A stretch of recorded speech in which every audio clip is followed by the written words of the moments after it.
जय हिंद। आईफोन भारत में ही बनता है, पर हम लोग इस सिंबल की वजह से इसे अमेरिकी कह देते हैं। क्या आने वाले समय में भारत का अपना आईफोन होगा? अभी हाल में देखा जाए तो भारत की जीडीपी 4.3 ट्रिलियन है और वहीं एप्पल का नेटवर्थ 3 ट्रिलियन प्लस चल रहा है। कैसे एक कटा हुआ सेब पूरी दुनिया में एक ब्रांड बन जाता है। लोग इसे पोज देने के लिए यूज करते हैं। आप लोग इस तितली को मत देखिए, ये आईफोन लिया है तो ये भी आईफोन लिया है। आप लोग इसको देखिए। हम लोग समझते हैं कैसे एप्पल की सक्सेस स्टोरी एक गैरेज से शुरुआत होती है और दो दोस्त मिल करके इसकी शुरुआत करते हैं। कई बार असफल होते हैं पर थिंक डिफरेंट नीट पर काम करते हैं और आज दुनिया में एप्पल सिर्फ टेक्नोलॉजी नहीं बेचता, वो आपको यू आर स्पेशल की फीलिंग भी देता है। इसके लिए एक किताब भी है, आप लोग देख सकते हैं, प्रदीप ठाकुर की है, एप्पल सक्सेस स्टोरी।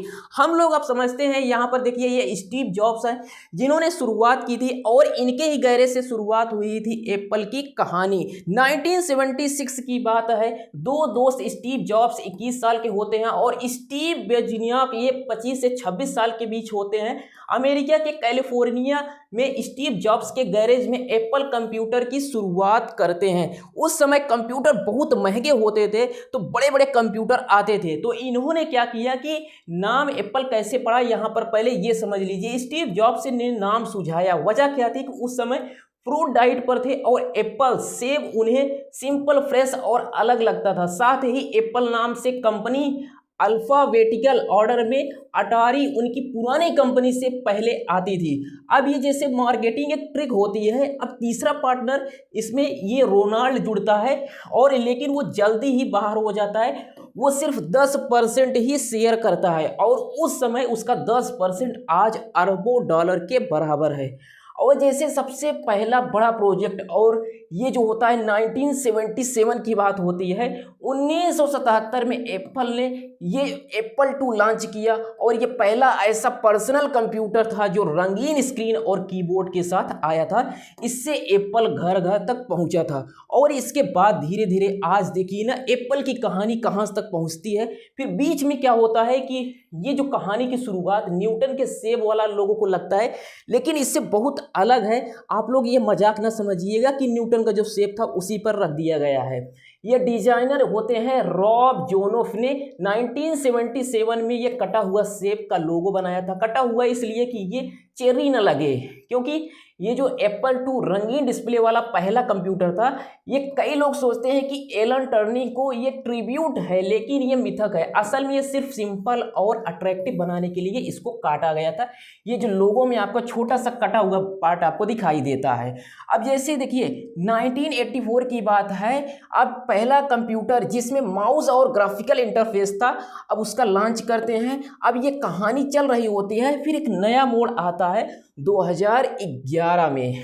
लोग सोचते हैं कि ये स्टीव जॉब्स की कंपनी पूरी तरह से डूब चुकी है, लेकिन फिर क्या होता है, वहीं से वापसी होती है और जॉब्स ने कंपनी को बचाए रखा। इसके लिए अपनी बैन तक बेच देते हैं और प्रोडक्ट पर ये काम किए और कुछ प्रोडक्ट को ये शार्ट आउट कर देते हैं और सिर्फ आईफोन और आईपैड पर काम करते हैं और उसके बाद डिजाइन पर फोकस करते हैं। थिंक डिफरेंट नीति पर ये काम करते हैं।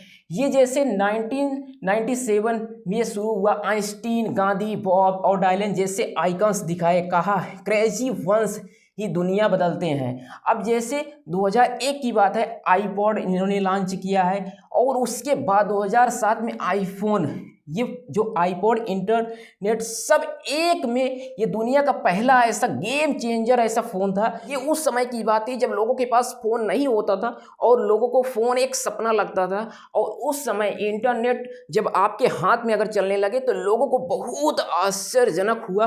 और इसके बाद एप्पल की कहानी यही नहीं रुकती है। एप्पल धीरे धीरे इसके बाद एक ब्रांड बनता गया और ये देखिए जॉब का एक मंत्र है, सिंपलिसिटी, इनोवेशन, प्रीमियम एक्सपीरियंस।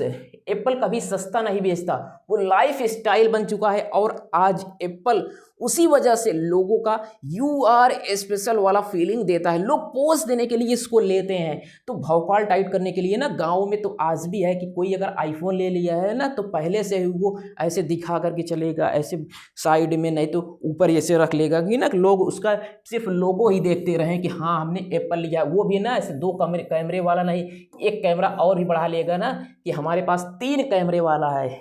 इसके बाद ना कहीं से भी पैसे का जुगाड़ करके ये इसको ले लिया तो समझिए कि हम दुनिया को ही जीत लिए हैं। लेकिन ये सब ना दिखावा होता है, और असल मायने में ये दिखावटी जो दुनिया है ना, इससे बहुत अलग होता है जो कंपनी की जो मार्केटिंग होता है और उसका प्रोडक्ट जो सेलिंग होता है, उसका बिजनेस का जो ट्रिक होता है।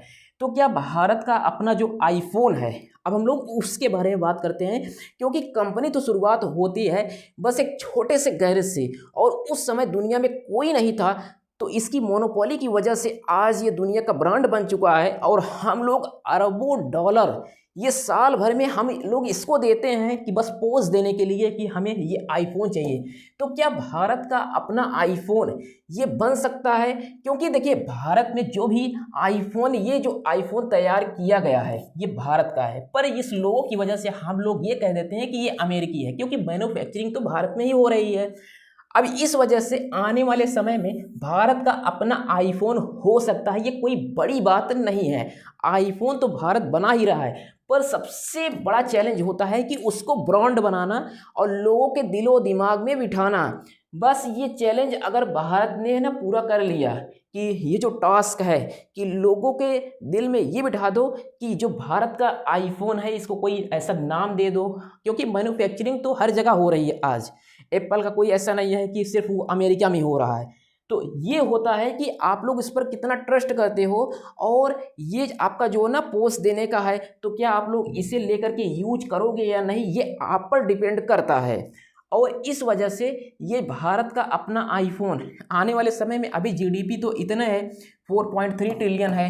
ये जीडीपी कैसे काउंट होती है कि लोग इसे ना, आपके देश में कितना कुछ मैन्युफैक्चरिंग हो रहा है। जैसे आईफोन का जो जीडीपी है 3 ट्रिलियन, ये अमेरिकी अर्थव्यवस्था में, अमेरिकी इकोनॉमिक में ऐड कर दिया जाता है, तो वहाँ की इकोनॉमी में ऐड कर दिया जाएगा। तो इसी वजह से ये जो 32 ट्रिलियन अमेरिकी इकोनॉमी आपको दिखाई देता है, ये जो 27 ट्रिलियन ये जो चीन का आपको दिखाई देता है ना, ये चौथी अर्थव्यवस्था वाला भारत है, जो इंडिया है ये, तो ये सब काउंट होता है कि आपके देश में कितना कुछ प्रोडक्ट बनाया जा रहा है, उसकी क्या वैल्यू है, और आप कितना ना आपके देश में वैल्यूएबल चीज़ें बन रही हैं। तो इसी वजह से ग्रॉस डोमेस्टिक प्रोडक्ट पूरे देश की जीडीपी निकाली जाती है, यही आता है 4.3 ट्रिलियन।